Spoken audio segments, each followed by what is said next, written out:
Hey guys, so I wanted to do a quick little comparison here of the Samsung Galaxy A8 here on the left against the iPhone 6 Plus, which is quite similar actually in terms of the form factor.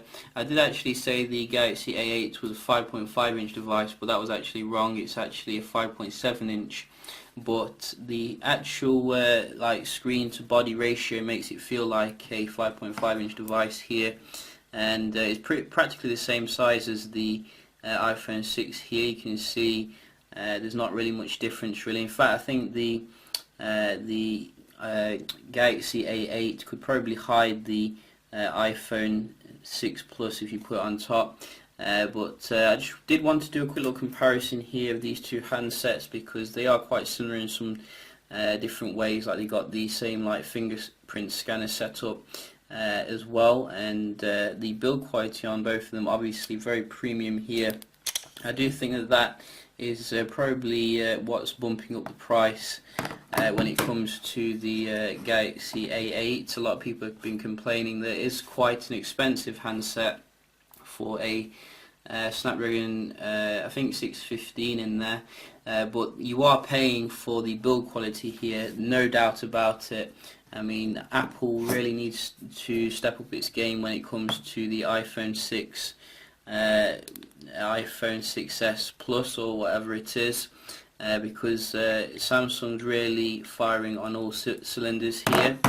And I have set up this fingerprint scanner so you can see get back into that very nice and quick. So you can see that the actual screen ratio on the A8 is probably the most apparent thing that you notice.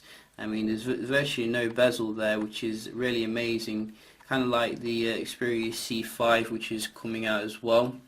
So I would like to see a slightly smaller bezel here on the next iPhone, and I think in terms of the actual edge of the device, like this chamfering, I think it feels a little bit more premium than the rounded off edges of the iPhone 6. However, I think the iPhone 6 does feel a bit more comfortable. It is a little bit sharp around the edges on the Galaxy A8, but I'm sure that most people will get used to it quite quickly. Both of them are about the same in terms of the weight, so not too hefty really, which is quite good for people who are a bit put off with the big size here. We can just talk about the screen as well here. So we're getting a Super AMOLED display, Full HD on the Galaxy A8, and when I first turned it on I thought it was actually Quad HD or something, because it absolutely looks fantastic here, every bit as quality as the Note 4 in terms of like the viewing angles, etc. To me it looks like the icons are actually painted on. It looks so fantastic.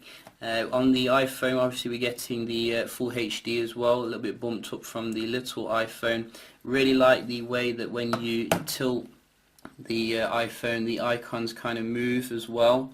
You know, you don't see that kind of attention to detail with any other smartphone manufacturer, and the screen's still fantastic today. Although I would probably prefer a Super AMOLED display over an LCD, but that's probably my preference because of the viewing angles. In the settings you can actually I think change the kind of attributes of the display a little bit here. So if you don't like your Super AMOLED, you can go to a little bit more basic and boring, but I'm going to keep it on the very nice saturated mode here. And in terms of the actual specs, 1 gig of RAM obviously in the iPhone.